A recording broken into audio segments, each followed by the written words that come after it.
a familiar sound fills the room. The hiss, the crackle, the chirping handshake of a dial-up modem. The sound that, for an entire generation, meant someone was about to explore a brand new world.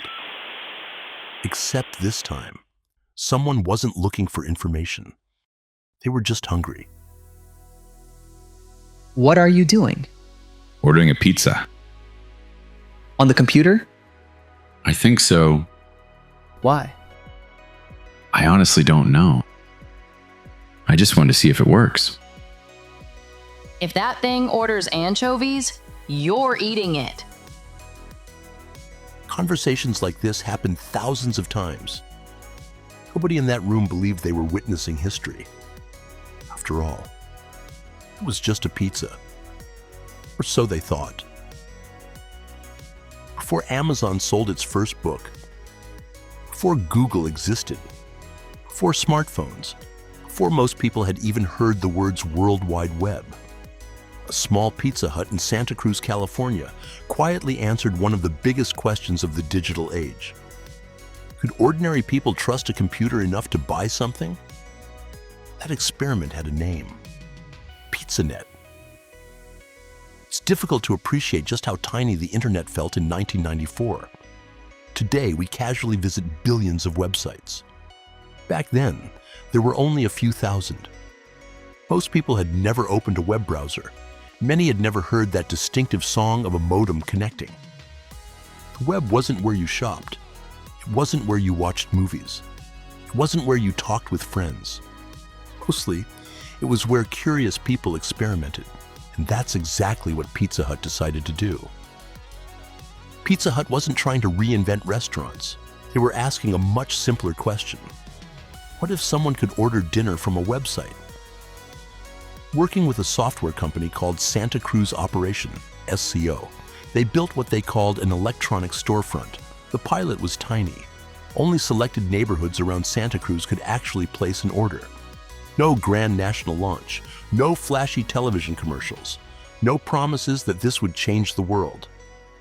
Just what happens if we put pizza on the internet? Sometimes history begins with surprisingly modest questions. Compared to today's apps, PizzaNet was wonderfully primitive. No photographs, no customer reviews, no loyalty rewards, no animated checkout button, just a plain HTML form asking where to deliver dinner. Name, address, phone number, choose your toppings, submit.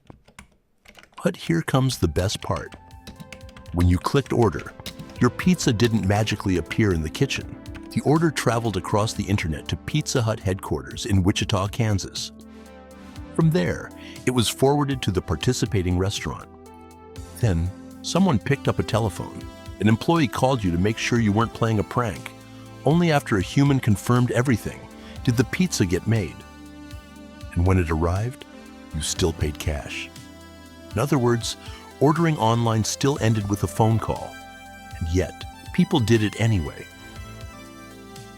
If you visit the preserved PizzaNet page today, it almost feels unfinished. No glossy graphics, no autoplay videos, no AI trying to guess what you'll order next. Just a plain HTML form asking where to deliver dinner. Looking back, it's almost charming. Looking forward, it was revolutionary because the technology wasn't really the point. Trust was. Every order placed through PizzaNet answered the same question. Will someone trust a website enough to begin a real-world transaction? Little by little, people did. Here's the fascinating part. People thought PizzaNet was about pizza. It wasn't. It was about removing one tiny piece of friction, one less phone call, one less conversation, one more thing the computer could do for you. That tiny change became a pattern. Then another and another. Ordering books, buying airline tickets, banking, groceries, movies, transportation, medicine. Nearly every industry eventually followed the same path. Not because PizzaNet invented e-commerce, but because it proved something much more important. Ordinary people were willing to trust the internet with ordinary life. Today, we ask voice assistants to order dinner. Our phones already know our address. Our payment information is stored. Preference is memorized. Artificial intelligence is beginning to make purchasing decisions for us.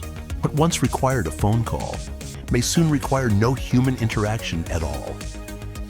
And it all traces back to moments like this, moments that looked almost insignificant. A simple web page, a simple pizza, a simple experiment. They didn't set out to change history. They just wanted dinner. History often announces itself with fanfare. The future almost never does. The future rarely arrives looking important. It looks perfectly ordinary.